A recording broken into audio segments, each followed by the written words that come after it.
Señoras y señores, muy buenas noches y bienvenidos a Tierra Adentro. Mi nombre es Oscar Díaz y déjenme, para empezar, explicarles el porqué de este programa.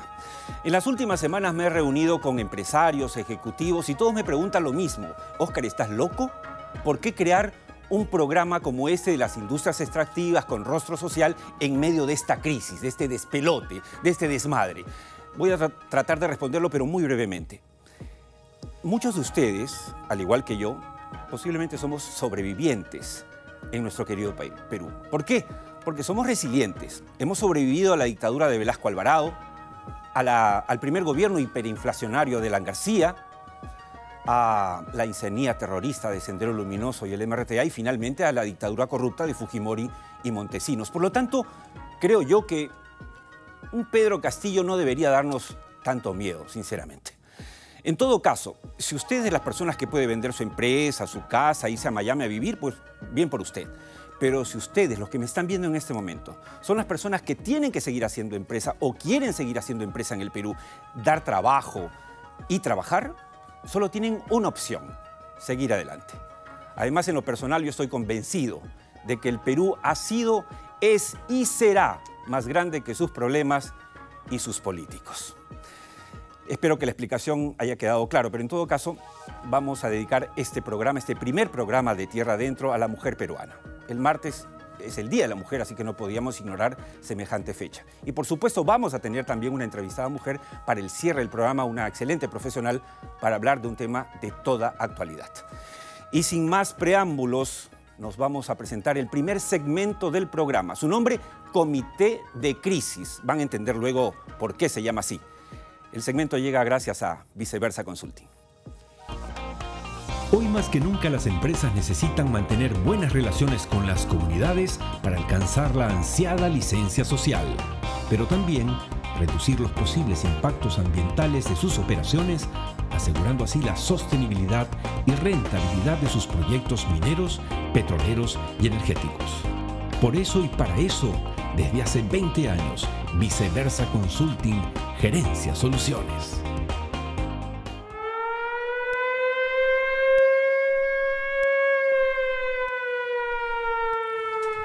Bien, este es el primer segmento del programa. El Comité de Crisis lo que va a tratar de hacer en diferentes ediciones de Tierra Adentro es juntar a expertos, gente que realmente tiene peso para analizar un problema y tratar de encontrar una solución.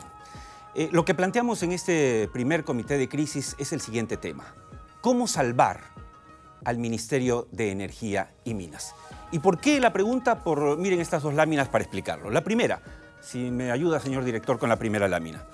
Miren ustedes cómo están pasando de rápido los ministros de Energía y Minas en el cargo. En esa primera lámina ven que si contamos desde el año 2000 hasta hoy, en 22 años, hemos tenido 25 ministros de Energía y Minas. Por lo tanto, estos ministros han durado menos de un año en el cargo, en un sector donde los proyectos todos son a largo plazo. Pero lo peor es la segunda lámina, y además es muy decidora en realidad. Miren ustedes cómo se va estrechando, ¿no es cierto?, el tiempo, el periodo de duración de los ministros. En los últimos, desde el 2016, desde PPK en adelante hasta hoy, en los últimos 7 años hemos tenido 14 ministros. Después llega, ¿no es cierto?, el señor Vizcarra. Y de Vizcarra hasta hoy hemos tenido 12 ministros. Pero la cosa se pone color de hormiga en los últimos 7 meses, ciertamente. Y estamos describiendo hechos. Acá no hay antipatías, simpatías, me gusta, soy de derecha, soy de izquierda, no. Hechos. Aquí hemos tenido en estos últimos 7 meses, gracias al señor Pedro Castillo, que es su peor opositor, 4 ministros de Energía y Minas. Es decir, a un promedio de 2 meses por ministro. 2 meses. ¿Ustedes saben cuánto dura una práctica preprofesional? 3 meses. O sea, en este gobierno, los ministros de Energía y Minas duran menos que lo que dura una práctica de un estudiante recién egresado de la universidad. Bueno, así estamos. Y vamos a conversar por ello con 3 exministros de Energía y Minas. Vamos a conversar con Eleodoro Mayorga, con Gonzalo Tamayo y con Miguel Inchaustegui, que ya se encuentra en nuestros estudios. Pero vamos a empezar de inmediato vía Zoom con el ingeniero, exministro de Energía y Minas, Eleodoro Mayorga. Buenas noches, señor Mayorga. Buenas noches, Oscar. Gracias Bien, por la invitación a esta premier de Tierra Adentro. bienvenido al programa, bienvenido al programa. Espero que no tengamos ningún problema con la transmisión. A veces el internet nos hace malas pasadas, pero veo que está muy bien usted. Bien, me escucha perfecto, ¿no es cierto? Sí, le escucho Voy a perfecto. hacerle la primera pregunta. Acabo de mostrar unos cuadros en los cuales la gente puede ver claramente que cada vez duran menos los ministros de Energía y Minas. Usted duró algo de 11 meses, recuerdo, en el año 2014 en el gobierno de Ollanta Humala. ¿Cuál es el peligro? ¿Qué es lo que puede pasar si seguimos en este ritmo? Mire, Oscar, el Ministerio de Energía y Minas es esencialmente un ministerio técnico, responsable en gran parte de la seguridad, de la economía y del bienestar de todos los peruanos. Hoy día no hay nada que justifique el caos en que se encuentra. No tiene dirección, no tiene rumbo, ha perdido mucha capacidad técnica. Y frente a lo que se viene, la transición energética, lo necesitamos más que nunca. Me parece que es necesario que al más alto nivel del país se llegue a un consenso sobre la necesidad de un plan de mediano y largo plazo para encarar la transición energética sacando provecho de nuestros recursos. Yo creo que al más alto nivel del gobierno hay que ver al Ministerio de Energía y Minas con mucha más seriedad. Ahora, un tema que preocupa sobremanera en los últimos meses, en particular, ingeniero Mayorga, no solamente es la duración, que efectivamente ya de por sí es pésima, ¿no? ¿Qué empresa, pregunto yo, puede tener un gerente cada 2 meses? Pero el tema también del nivel. Cuando usted era ministro en el 2014, ¿cuáles eran los requisitos mínimos que usted buscaba para nombrar un viceministro, un director importante del Ministerio de Energía y Minas? Cuando yo llegué al ministerio, los viceministros eran personas altamente capacitadas. El ingeniero Guillermo Chino es aún hoy en día responsable de una de las empresas mineras más importantes. Y el señor Quintanilla, Edwin Quintanilla, es profesor en el SAN desde hace 12 años de lo que es el programa de energía, con amplia experiencia en Ocinermin. Los directores de hidrocarburos, los directores de minería, eran todas personas responsables. La gestión social está en manos de Manuel Bernales, una persona muy conocida, con una experiencia alta. Yo no tuve que cambiar gente. Yo seguí trabajando con esta gente porque tenía un cuadro técnico, conocedor de los problemas, con experiencia y que estaba dispuesto a trabajar en los proyectos que teníamos por delante. Yo creo que se ha perdido el rumbo. No puede ser posible que la gente técnica haya abandonado en la proporción que lo ha hecho el ministerio.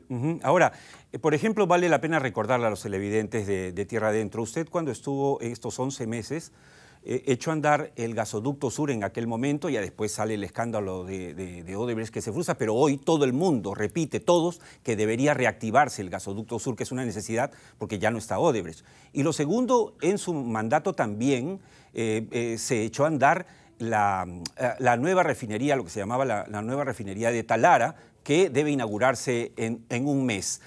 Eso es imposible de hacer si uno llega al ministerio y dura 2 meses. 2 meses es lo que lo toma sentarse a usted en el cargo, ¿o no? Así es. Yo creo que los países tienen que tener una continuidad en un sector como este. O sea, tenemos una serie de recursos naturales. El gas, hemos visto en estos últimos días lo importante que es para Europa. Y nosotros tenemos gas de muy bajo costo. Entonces, ¿cómo vamos a seguir discutiendo, cambiando de óptica, cuando necesariamente una matriz energética peruana va a necesitar gas? Si miramos del lado de la minería, hay una enorme cartera de proyectos que esperan ejecución, que van a generar divisas, empleo, infraestructuras. Yo creo que seguir en este juego de inestabilidad, de poca meritocracia, sin considerar el valor de las gentes, estamos equivocados. Yo creo que tenemos necesariamente, y en ese sentido lo felicito, Oscar, que crear consensos. Tenemos que los peruanos entendernos sobre las cosas que son importantes. Y esto del manejo del sector minero energético es uno de los asuntos más importantes del país. Tenemos que seriamente ver al sector y encontrar el consenso social Bien. para que el sector funcione correctamente. De acuerdo, muchas gracias, ingeniero Mayorga, por haber aceptado nuestra invitación a Tierra Adentro. Ya estamos aquí en estudios con otro exministro, el exministro Miguel Inchaustegui, quien además antes fue viceministro. No vamos a hablar de su currículum, Miguel, pero usted obviamente tiene un currículum bastante amplio en el sector minero sobre todo. Le replanteo algunas de las preguntas que le he hecho al ingeniero Mayorga, su colega. Usted ha estado en la silla, usted además viene del sector privado, al igual que él, y regresa a él. ¿Cómo está mirando usted hoy lo que ocurre en el Ministerio de Energía y Minas? Bueno, primero, antes que nada, quería felicitar por el inicio del programa Tierra Adentro y desearles los mejores éxitos. Gracias. Y segundo, decir que sí, coincido con lo que ha dicho el exministro Mayorga. Creo que después del Ministerio de Economía, el Ministerio de Energía y Minas es uno de los ministerios más importantes por su característica técnica. Y cada 2 meses tener un ministro es muy complicado, ¿no? Yo creo que apelando e invocando al gobierno a una reflexión mayor frente a esta situación, porque estamos frente a una gran oportunidad en el mundo, frente a la minería y la energía y hidrocarburos. Estamos frente a un cambio de matriz energética, estamos frente a un mundo más sostenible, frente a un mundo que se ha comprometido a reducir la emisión de CO2, por ejemplo, y necesitamos a los mejores para que puedan planificar eso y puedan continuar lo que se ha avanzado anteriormente. Pero parece, Miguel, que el Perú, que efectivamente es más grande que sus problemas, se reinventara permanentemente, pero solo. El año pasado hemos terminado siendo la segunda economía con mayor crecimiento en el mundo y este año dicen todos los expertos que así será. El año pasado hemos roto récords de exportaciones, pasando los 56.200 millones de dólares, récord. Hemos superado el récord también de agroexportaciones con más de 7.000 millones, sin tener gobierno. Vamos, del año 2021, la mitad hemos tenido gobierno, la otra mitad no. ¿Cómo es esto posible? Entonces, le pregunto esto porque entonces querría decir que quizá pues el señor Castillo, el presidente Castillo y su equipo dirán, bueno, no importa quién pongamos en el ministerio, en los viceministerios, porque igual vamos a exportar minerales y petróleo. Yo creo que ahí yo invoco también a que el gobierno reflexione mucho en torno a que esta es una oportunidad, una ventana de oportunidad y que no debemos desperdiciarla. Si ha habido un crecimiento importante ha sido gracias a los precios de los minerales y a la entrada de nuevas operaciones que han habido mineras el año pasado. Pero podríamos estar mucho mejor si es que estuviéramos más enfocados en generar una actividad más enfocada al desarrollo, más enfocada a la sostenibilidad. Y yo creo que entiendo que cuando entra un nuevo gobierno a manejar el gobierno, el país a veces cree que le van a dar alguna oportunidad porque es nuevo, que las comunidades van a esperar a ver cuál es el objetivo, cuál es el norte que tiene el gobierno, pero eso no ha pasado. Y ya pasaron 8 meses y yo creo que lo que deberíamos hacer es enfocarnos en generar consensos, porque no se trata de que la minería tiene que ser sí o sí y tampoco se trata de que la minería no es importante. Yo creo que en el medio es donde debemos enfocarnos y ahí yo invocaría a continuar, por ejemplo, algo que parecía utópico, que era construir una visión de la minería al 2030 y que se hizo en el Centro de Convergencia de Buenas Prácticas Minero-Energéticas RIMAY, que durante 6 meses... Bueno, ya aquí sería bastante con este gobierno tener una mirada a fin de año, Dios mío, porque al 2030 ya parece, ¿no es cierto?, de otro mundo. Pero estamos bueno, perdiendo la brújula por completo. Sí. Yo creo que yo siempre soy optimista y yo siempre pienso que debemos mirar el vaso medio lleno y no medio vacío y por eso invocar para poder reflexionar y para poder trabajar en torno a cómo queremos que sea la actividad minero-energética. Por ejemplo, el Ministerio de Energía y Minas, que es un ministerio que tiene muchos años y que tiene gente muy técnica y que yo creo que hay que saludar eso y hay que valorar, y es un ministerio resiliente porque ha aguantado duros golpes y estoy seguro que este golpe de esta inseguridad en cambio de autoridades lo va a aguantar. Pero tenemos que mirar hacia adelante, ¿cuál es el norte? ¿Por qué existe el Ministerio de Energía y Minas?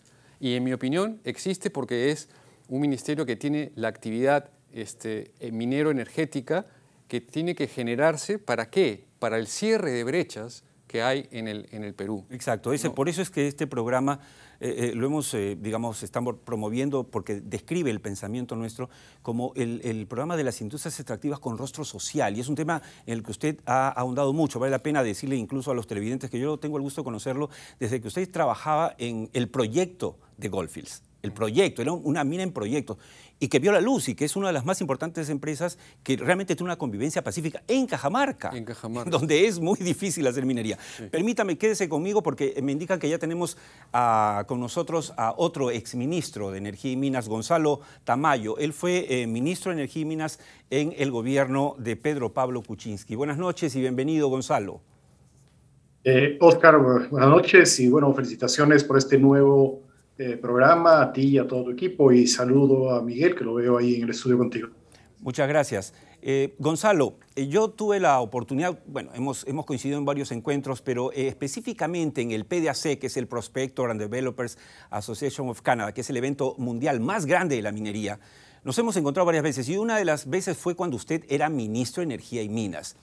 ¿Hoy es posible pensar que el ministro de Energía y Minas vaya a un evento de esta naturaleza, que este año será en julio, y pueda promover inversiones hacia el Perú tal como estamos?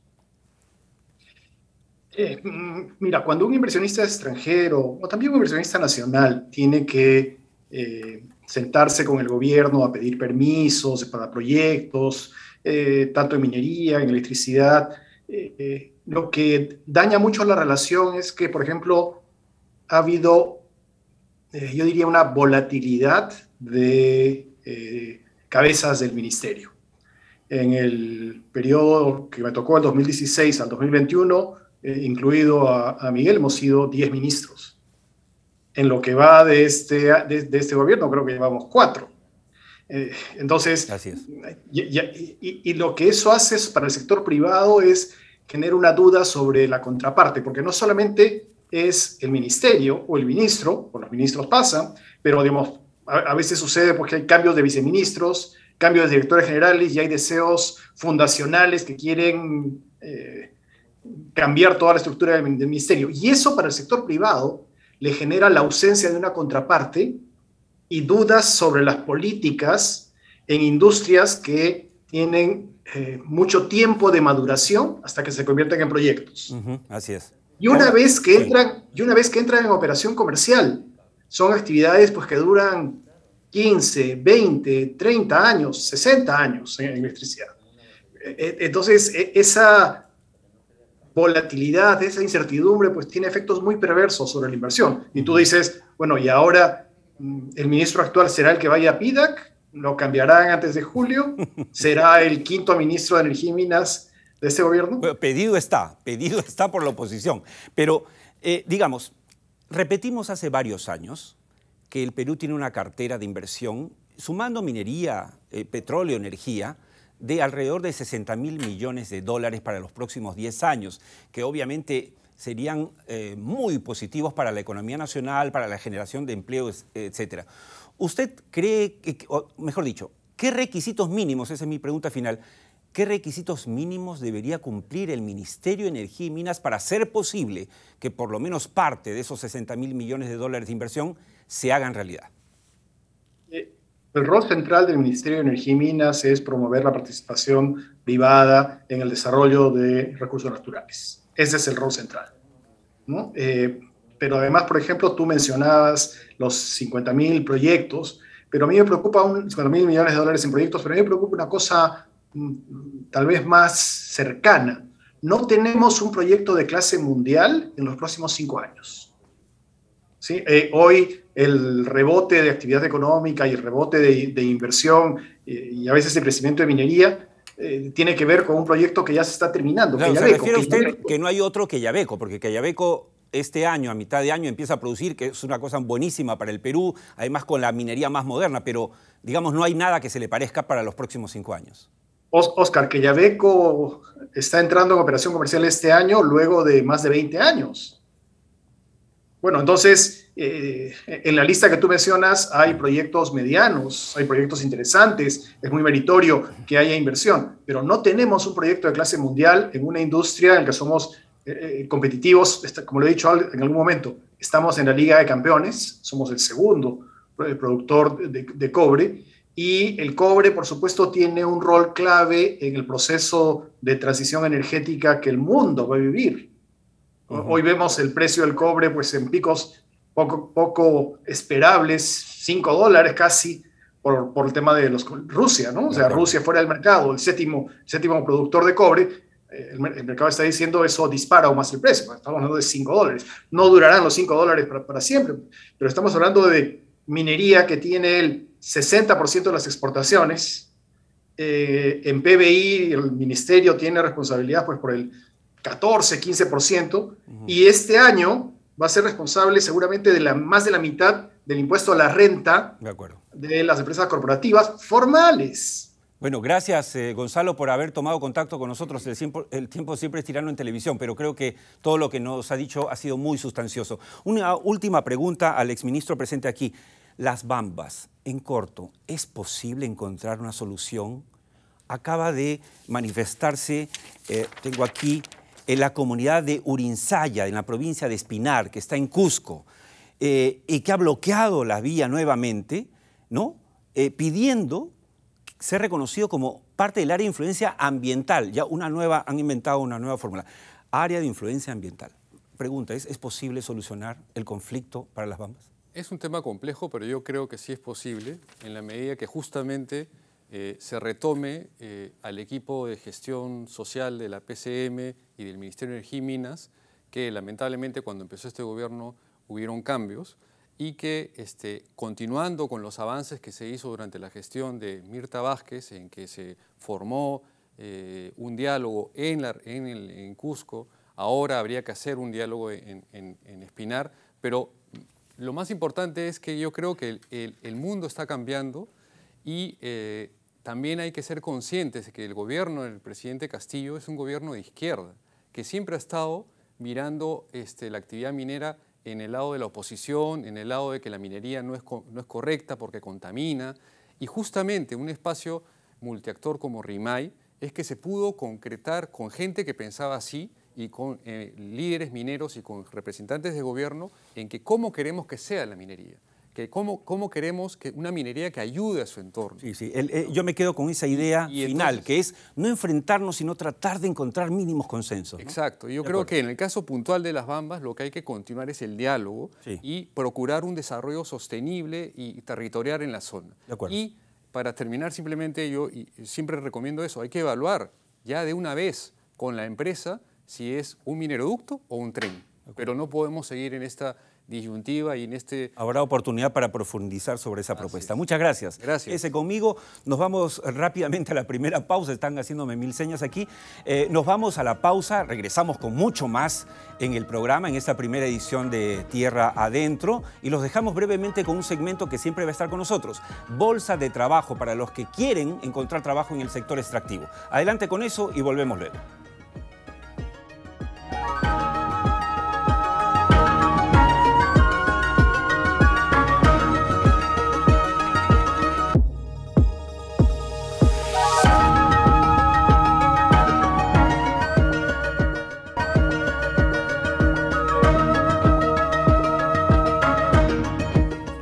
Bien amigos, entramos al segundo bloque de Tierra Adentro. Estamos en vivo y en directo, son las 7:26 de la noche. Desde ATV+, nos vamos a encontrar todos los domingos, si así lo quieren, a las 7 de la noche con repetición a las 9. Ojo, si se pierden algo del programa pueden verlo nuevamente a las 9 de la noche aquí en ATV+. Voy a empezar ahora con un segmento que también vamos a tener regularmente en el programa, que se llama Datos Duros. Se habla mucho del sector minero, petrolero, energético, agropecuario. Se habla muchas veces sin tener conocimiento. Por lo tanto, lo que vamos a hacer ahora en el programa es mostrar cifras que hablen. Vamos a hablar hoy del petróleo sin combustible. Si pueden mostrar la lámina, señor director. Este tema, el de hoy, ¿no es cierto?, es el petróleo, porque hay cosas que están sucediendo en los últimos días en el Perú y en el mundo y es importante conocer. Ok, le hemos puesto ese nombre porque es lo que está pasando. Es el petróleo, pero parece no tener combustible o haberlo perdido en el Perú. Y vamos a ver la siguiente lámina.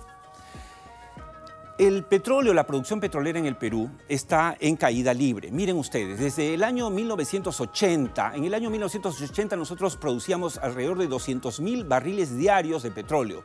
Pero miren ustedes, cuando se vea la gráfica, cómo va cayendo, ¿no es cierto? Cómo cae. En el Perú muchas cosas han ido hacia arriba, pero increíblemente la producción petrolera solo ha caído desde 1980. De 200.000 barriles diarios a alrededor de 40.000 hoy. Esa es la realidad. Entonces, la pregunta es, ¿qué está pasando? El siguiente cuadro nos muestra ya esto, pero digamos con un acercamiento ya por zona. Mira, lo que ustedes ven ahí de verde es la selva, es producción petrolera en la selva, amarillo es costa y el azul de abajo es mar. Como ustedes ven, la caída de explotación petrolera en la selva ha caído dramáticamente, mientras se mantiene más o menos regularmente en la costa, y también en el mar, por ejemplo, viene siendo casi inexistente.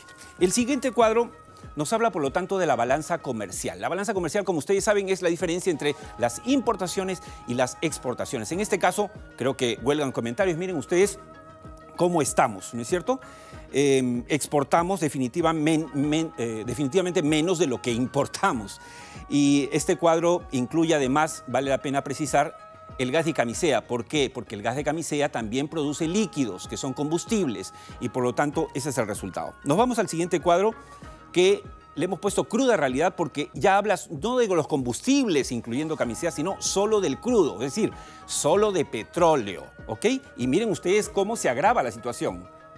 Exportaciones, lo de azul, pequeñito, y las importaciones se van hacia el cielo. Y entonces ahí viene lo siguiente, porque hasta ahí ustedes dirán, bueno, yo no soy petrolero, ¿a mí qué me importa? No, tranquilos. Vamos con el siguiente cuadro. Porque allí ya nos empieza a tocar a nosotros. ¿Cuál es la demanda petrolera? Señora, usted que nos está viendo en cualquier parte del Perú. Usted tiene un auto, usted tiene un taxi, usted tiene un microbús, un bus, lo que sea, necesita combustible. Usted forma parte de esos 250.000 barriles diarios que tiene que comprar el Perú o que tiene que contar el Perú para que la industria y el país camine.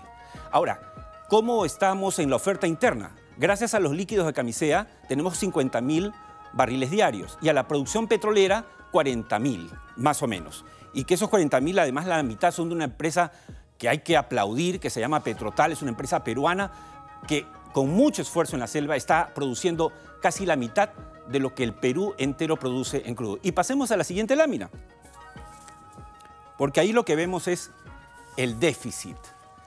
Es decir, como nosotros necesitamos 250.000 y solo cubrimos con estos 90.000, tenemos 160.000 de déficit. ¿Qué significa eso, amigos de tierra adentro?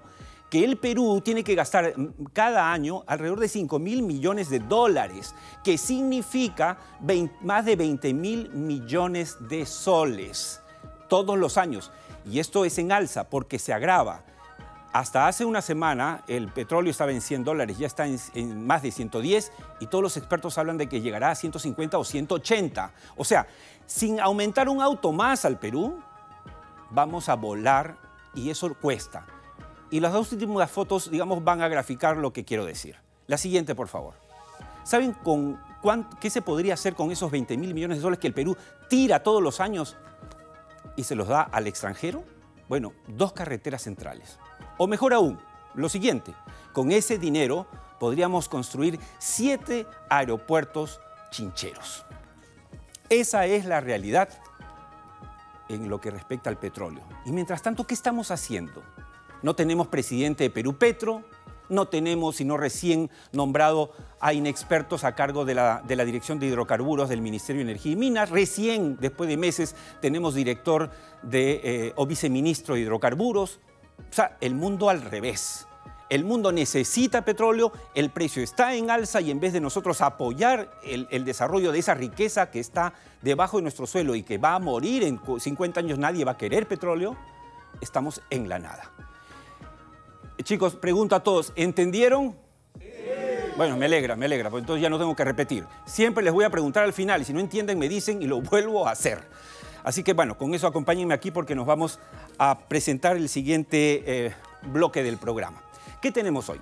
Tenemos un reportaje porque Tierra Adentro lo que pretende es también mostrar a los, no solamente empresarios, a la gente de a pie, la gente que vive, que sufre o que también es impactada positivamente por el sector minero, petrolero o energético. Y por eso las cámaras de Tierra Adentro han viajado a Pasco, la ciudad más alta del mundo, una de las más contaminadas, pero en la onda nuestra, para buscar el problema y tratar de encontrar una solución. Vean conmigo este reportaje y hacemos una reflexión al regreso.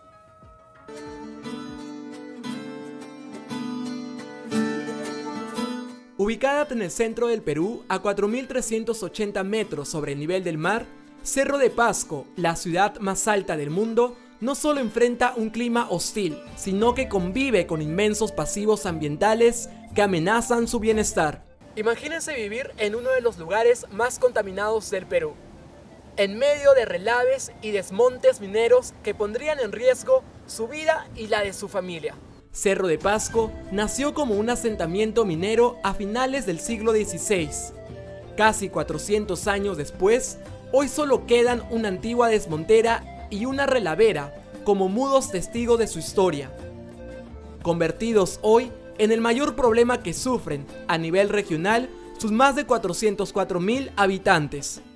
Todo poblador acá, desde el niño que nace, desde el primer aire que respira, ya está respirando aire contaminada, con el plomo, con tantos minerales pesados que existen en este ambiente. Ahorita, en estos momentos, ¿qué nos estaremos respirando nosotros? Justamente la relavera de Quiloacóchatl ha generado en los últimos días alerta en la población por un posible desborde de aguas ácidas que podría ser catastrófico para toda la comunidad campesina de Quiloacóchatl y para el medio ambiente. Este dique se pone en peligro los días que llueve. Tenemos miedo que este espejo del agua suba más y tenemos miedo que activos mineros no haga funcionar su bomba. Esto puede rebalsar. Al rebasarse, como es un dique, puede haber un desborde y afectarnos a la población. Eso tenemos miedo. La relavera de Quiloacóchatl tiene una extensión de 110 hectáreas y cuenta con aproximadamente 70 millones de toneladas de relave. Es decir, podría cubrir 110 estadios nacionales con una capa de relave de 100 metros de altura. ¿Y qué papel cumplen el Estado y activos mineros en esta delicada situación? En 2006 fue creado Activos Mineros con la única finalidad de resarcir los pasivos ambientales, en este caso de Quiloacóchatl, resarcir el pasivo ambiental, específicamente la relavera Quiloacóchatl, que hasta el 2021, el año pasado, recién a mi persona, en mi calidad de presidente, han presentado un proyecto para que elaboren el proyecto de cierre de mina, el 2021. Imagínense ustedes, han pasado del 2006 al 21, han pasado años de cual para mí Activos Mineros no ha tomado ese interés como tal. Actualmente, debido a los altos índices de contaminación, las aguas filtradas de la relavera Quiloacóchatl han contaminado manantiales, puquiales y el río San Juan, afectando la salud de la población e incluso causando la muerte. En este contexto, Activos Mineros ha gastado más de 200 millones de soles de todos los peruanos para cubrir con una geomembrana la desmontera Excelsior. ¿Pero es esta la mejor solución? El día 8 de febrero nos hemos reunido con la PCM y ahí participó también Activos y yo he solicitado cuánto está el proyecto, cuánto está avanzado. Y me parece que todavía está solamente en el discurso, en el título, pero todavía no hay avance concreto respecto a eso. Frente al lento avance de la remediación en nuestro país, el marco legal permite a empresas privadas, nacionales o extranjeras, rentabilizar los pasivos mineros sin que ello le cueste un sol al Estado. Lo que buscamos es de que exista una minería responsable, ambientalmente y a la vez socialmente, porque no puede haber una minería que se desarrolla, que se genera recursos y una población pobre. Entonces, la presencia de la minería, el desarrollo de la minería debe ir paralelo al desarrollo de sus pueblos. En el próximo reportaje de Tierra Adentro, conozca la empresa y la alternativa social y ambientalmente responsable que podría convertirse en la solución al grave problema de contaminación que sufre desde hace siglos la tierra de Daniel Alcides Carrión. Como han podido ver en el reportaje, aquí no nos tiembla la mano para hablar de contaminación, si es minera, petrolera, la que fuese. Por supuesto repudiamos la catástrofe ecológica que significó el derrame de petróleo en el mar de Ventanilla por la empresa Repsol, y lo diremos en voz alta, porque de eso se trata. Pero también tratamos de encontrar soluciones, y este reportaje nos ha presentado muy claramente el problema de la contaminación. Pero hay una empresa que se llama Cerro de Pasco Resources que hace varios años tiene una concesión, el metalurgista, que podría ser la solución para siempre del problema de contaminación. Y de eso vamos a hablar la próxima semana en el programa, así que no pierdan sintonía. Nos vamos ahora a presentar el siguiente segmento, que es En Directo desde Wall Street, que llega gracias a GCG Advisors.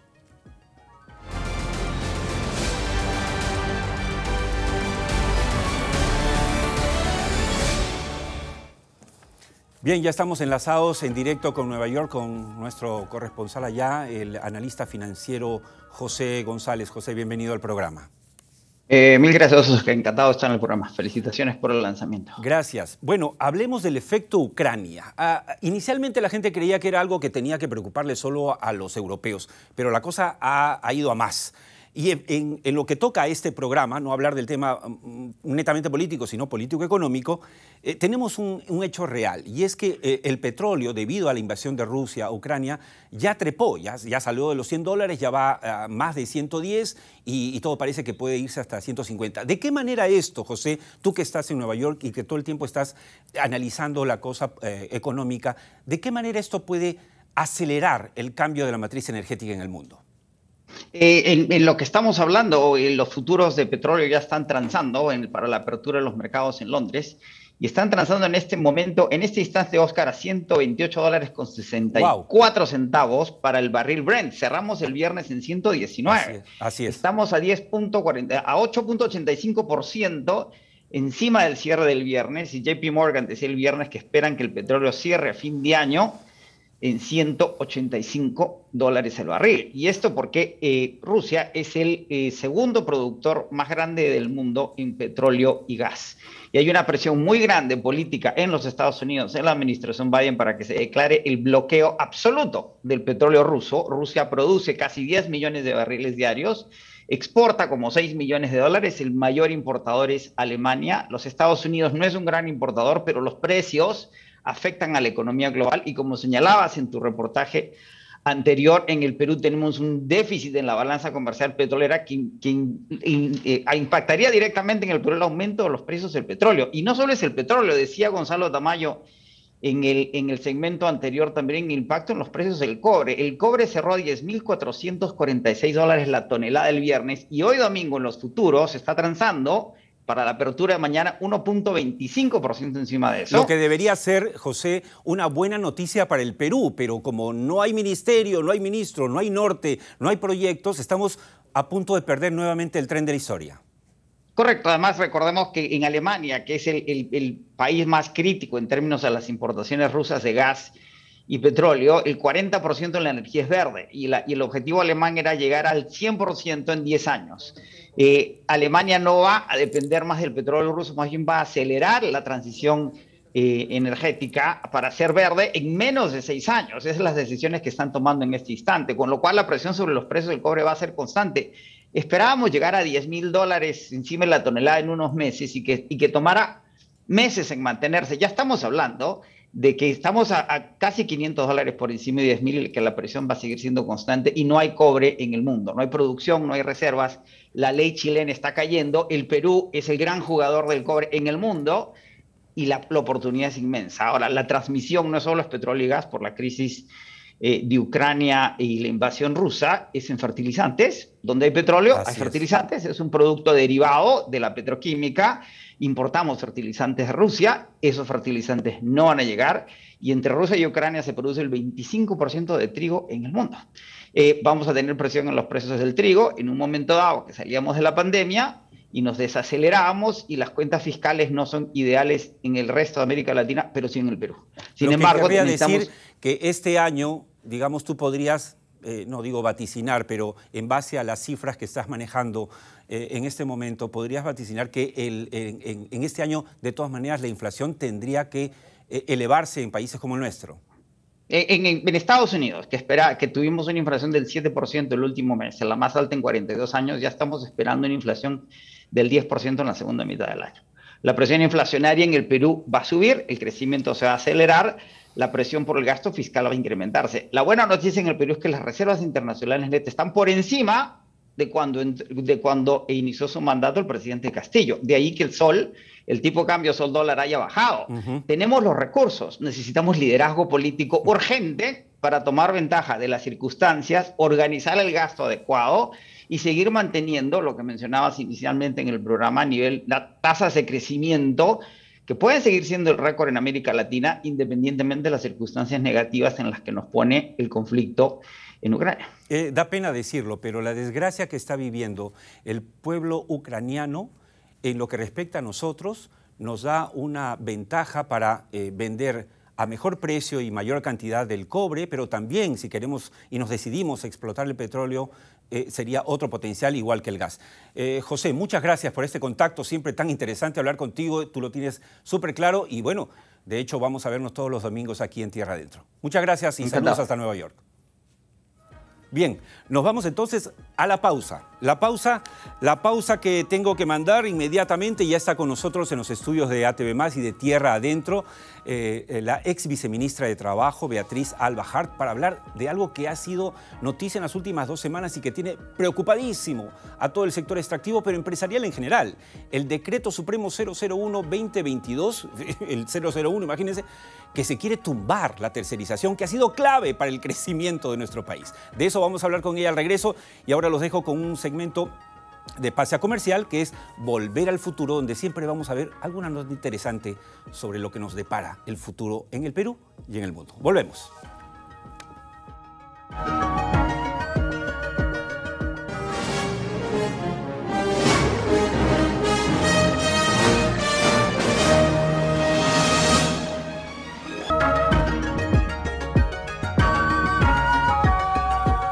Amigos de Tierra Adentro por ATV+, están acompañándonos hoy en esta primera edición del programa. Mil gracias por eso. Si les gusta el programa, pues recomiéndolo. Y si no les gusta, no digan nada. En la primera parte del programa hemos tenido a 3 exministros de Energía y Minas. Hemos hablado luego, hemos presentado un reportaje muy interesante desde Cerro de Pasco sobre el tema de la contaminación, una posible solución con una empresa canadiense que es Cerro de Pasco Resource. Hemos hablado, obviamente, con nuestro corresponsal en Nueva York, José González, de lo último, y ahora empezamos este bloque dentro de este programa dedicado a la mujer con una dama que es una excelente profesional, ex viceministra de Trabajo, presente hoy en Caricello para la entrevista del cierre. Pero me indican, ya sabe, director, me iba a olvidar, que les recuerde que Tierra Adentro, siendo un programa nuevo, también está en redes sociales. Ahí están viendo todas las redes en las que estamos. Por supuesto, a partir de mañana, al día siguiente del programa, pueden ver también y bajar el programa completo en YouTube. Estamos presentes en todas las redes sociales, menos TikTok porque creo que no va con nosotros por ahora. Bien, vamos a presentar la entrevista del cierre con Beatriz Alba Hart gracias a Lavalier.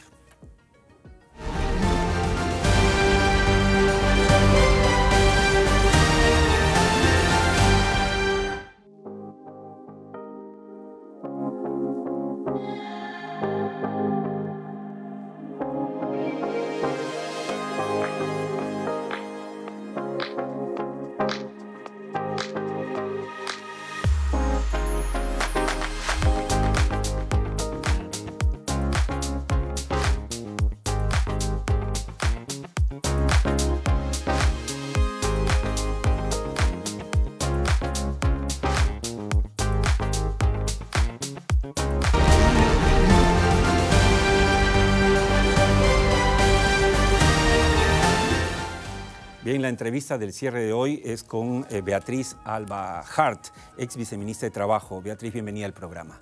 Oscar, muchas gracias y felicitaciones por tu programa y gracias por permitirme estar contigo en la inauguración. Por favor, era súper importante como hablamos en la semana y tú conoces estos temas. ¿Qué tan serio es, Beatriz, este Decreto Supremo 001-2022? ¿No estaríamos exagerando? Porque claro, no toda la tercerización es buena tampoco, pero ¿cómo lo ves tú? Bueno, es una pena lo que está pasando porque es una muestra de la poca institucionalidad que hay en nuestro país. Y lo digo ¿por qué? Porque la 29245, que es la ley de tercerización, es una norma que permite que tú puedas tercerizar la actividad principal. ¿Qué significa? Aun cuando no debería de tratarse con minería, porque minería tiene la Ley General de Minería de manera expresa autoriza la tercerización de toda la actividad, si yo quiero, para temas prácticos, o mejor vamos a la construcción, porque también es uno de los sectores más golpeados. Entonces yo soy constructora, me he constituido como una empresa constructora, pero yo decido que solamente voy a hacer pues, estructuras y contrato a una empresa especializada en albañería, a otra en eléctricas, a otra en gafitería, etc. Porque no lo vas a tener en planilla todo el tiempo. No, pero además porque... Especializados. Pero además porque si bien es todo construcción, yo sí puedo decir, no, a ti, a ti, a ti. Claro. Y eso ha generado la conformación de una serie de empresas contratistas. La multiplicación de empresas. Mira, así. Según la cifra del mismo Ministerio de Trabajo, estás hablando más o menos de 1.570 empresas. Pero si vas al registro de minería, ahí está sobre 2.100. O sea, estás hablando de un universo de 3.000 empresas que desaparecerían. Y con ellos sus trabajadores. ¿Por qué? Porque no se trata que la empresa principal diga, ay, bueno, como no voy a poderlo tener con terceros, los voy a incorporar a mi planilla. Eso es falso, porque la empresa lo que va a hacer es, va a tener que ver la real dimensión de su operación, reducirse y con eso, obviamente, puestos de trabajo. Que claro, es un decreto, digamos, que no promueve, impulsa el crecimiento económico ni empresarial, sino todo lo contrario, el encogimiento del sector y no de la gran empresa, porque eso es lo que se quiere un poco, ¿no? Yo creo que la ministra va por ahí, en su sesgo ideológico respetable, que es, ok, como las grandes empresas contratan y tercerizan, entonces me tiro abajo la tercerización, olvidando que son las medianas y las pequeñas las que más se benefician con eso. Y no solamente las pymes, hay una serie de pymes que trabajan y que participan en la actividad principal. Y por eso te decía, o sea, este tema que es grave, porque además, repito, en la ley de tercerización, de manera expresa en el artículo 3º, se permite que el tercero pueda tercerizar la actividad principal o parte de ella. Con un decreto supremo han creado una figura que se dice núcleo del negocio. ¿Qué cosa es núcleo del negocio? O sea, te pones a buscar teoría, doctrina y es lo mismo que objeto principal u objeto social, que es justamente la razón de ser de porque tú constituyes una empresa. Y resulta que es lo mismo, solamente que le han querido dar la vuelta. Pero acá hay un tema importante. Es inconstitucional, claro, porque viola el principio de legalidad, pero además también tiene errores administrativos. Y te explico por qué. Desde el año 21, todas las entidades del Ejecutivo tienen la obligación de hacer un estudio ex ante del impacto que cualquier modificación regulatoria va a tener. Claro que sí. Este decreto supremo no lo tiene. Y entiendo que ni siquiera ha sido consultado, digamos, a los empresarios, a los entes de los trabajadores, a nadie. Ni siquiera el Premier lo conocía. Y ni siquiera prepublicado, perdón, que eso es algo grave también. Es más, el ministro de Economía ha dicho, el actual de ese gobierno, que no estaba de acuerdo. No estaba de acuerdo. Pero además hay un oficio, un informe del Ministerio de Economía y Finanzas que determina que ese proyecto, cuando era proyecto, era inviable. Porque además acá hay una factura para el Estado como empleador. Porque Sedapal, por ejemplo, el mismo Petroperú tercerizan, porque no lo pueden hacer. Hablabas del problema de la extracción petrolera. Perú está pésimo pues en producción petrolera, ¿no es cierto? El lote 192, ojalá algún momento va a operar, lo va a hacer Petroperú, pero no lo va a hacer Petroperú solo, va a tener que subcontratar, entonces, pero no lo va a poder hacer ahora con esta ley. Entonces, hay una serie de problemas que se generan, pero como nosotros estamos, los abogados especialistas, viendo que reflexione el Ministerio de Trabajo, porque es una norma doméstica, ¿no? Porque ni el Premier sabía, lo han emitido contra la opinión del Ministerio de Economía y Finanzas como nunca ha pasado, y además vulnera directamente la Constitución. Más o menos 240.000 puestos de trabajo se perderían y más de 3.000 empresas dejarían de tener una razón de ser. Creo que el punto está muy claro. Beatriz, una pregunta para cerrar esa conversación, y te agradezco muchísimo que nos hayas visitado, creo que ha sido muy directa, muy clara. ¿A quién le tocaría presentar una demanda de inconstitucionalidad? Y pregunta adjunta, ¿tú crees que hay los suficientes argumentos como para que el tribunal declare inconstitucional este decreto supremo? No, sí, porque además el tribunal declaró constitucional la ley. Porque cuando se promulgó esa ley, que ojo, se promulgó al amparo de las negociaciones con el Tratado de Libre Comercio, y la ley de tercerización es una ley de consenso, porque estaban los empleadores, las centrales sindicales y el Estado, el Tribunal Constitucional, ante una demanda de amparo del Colegio de Abogados del Callao, determinó que ese era un sistema constitucional y que no vulneraba derechos laborales. Entonces, hoy por hoy sí se están viendo todas las estrategias legales que se van a implementar, acciones de amparo, acciones populares, pero el tema es, ¿por qué gastar tanta energía si es una norma doméstica que tiene una serie de irregularidades administrativas además y que debería de ser pues una... Si quieren hablar de productividad, de generar desarrollo, este es el peor ejemplo, bueno, como muchos otros. Pero ¿qué nos preocupa acá también, sí, para terminar, Oscar? Sí, y es que si a través de un decreto supremo están modificando una ley, se están obviamente viendo otras normas de menor jerarquía para hacer cambios mayores, como por ejemplo en la Ley de Relaciones Colectivas de Trabajo. Entonces, es como si a poquito fuesen petardeando, ¿no es cierto?, todo el sistema jurídico laboral, la base. El sistema jurídico laboral. Es, para generar peligroso. Y qué bueno que lo hayas dicho hoy en el programa, y de hecho vamos a tenerte nuevamente en el programa. Muchas gracias. Muchas gracias. Quédate conmigo porque vamos a enlazarnos de inmediato con Cajamarca. Allí está el ingeniero Pedro Covarrubias, Senior Partner de Viceversa Consulting, un hombre con amplia experiencia en el sector minero, constructivo a nivel internacional, que radica hace más de 20 años en Cajamarca, que es un chileno que se enamoró del Perú y se enamoró de Cajamarca. Bienvenido al programa, Pedro. ¿Cómo está usted? ¿Me escucha? Buenas noches, muchas gracias. Sí, perfecto. Muchas Pedro, gracias. Sí. Por favor. Felicitaciones por el programa. Gracias, gracias. Dígame, por favor, ingeniero Covarrubias. A ver, se lo digo ya porque nos quedan 3 minutos. Michiquillay, ¿cómo va? ¿Cómo va ese proyecto tan importante para el Perú?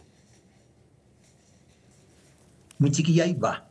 En prensa, en octubre del año 2021, se salió que había un acuerdo social firmado y también habían acuerdos sociales con la comunidad campesina de Michiquillay y La Encañada.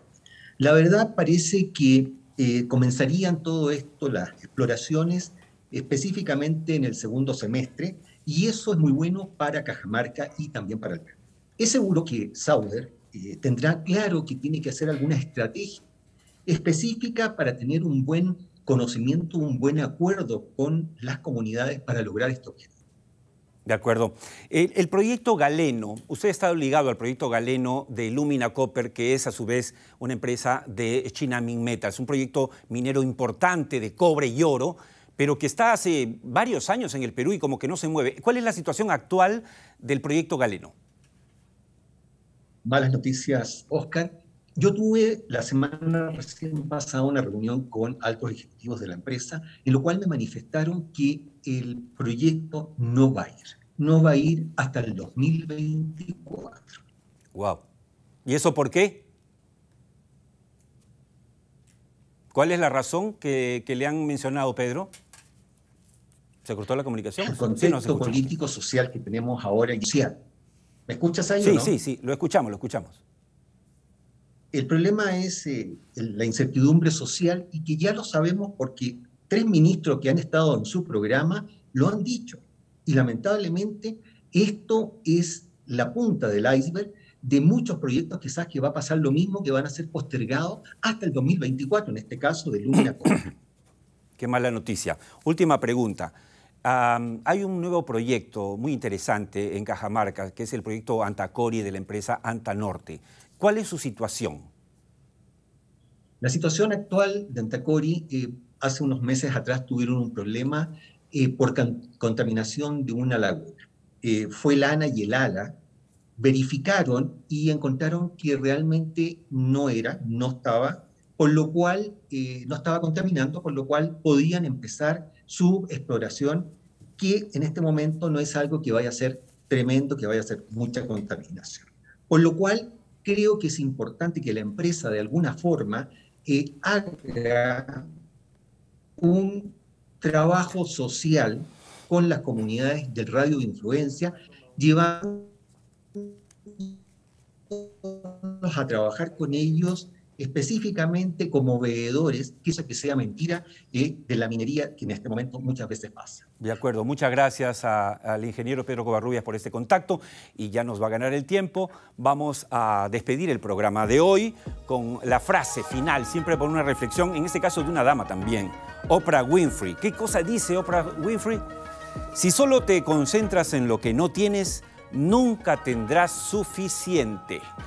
Y con esa reflexión nos vamos. Muchas gracias por habernos acompañado en esta primera edición de Tierra Adentro. Espero que haya sido de su agrado. Oscar Díaz los espera el próximo domingo aquí en ATV Más a las 7 de la noche con repetición a las 9. Hasta entonces, si Dios quiere.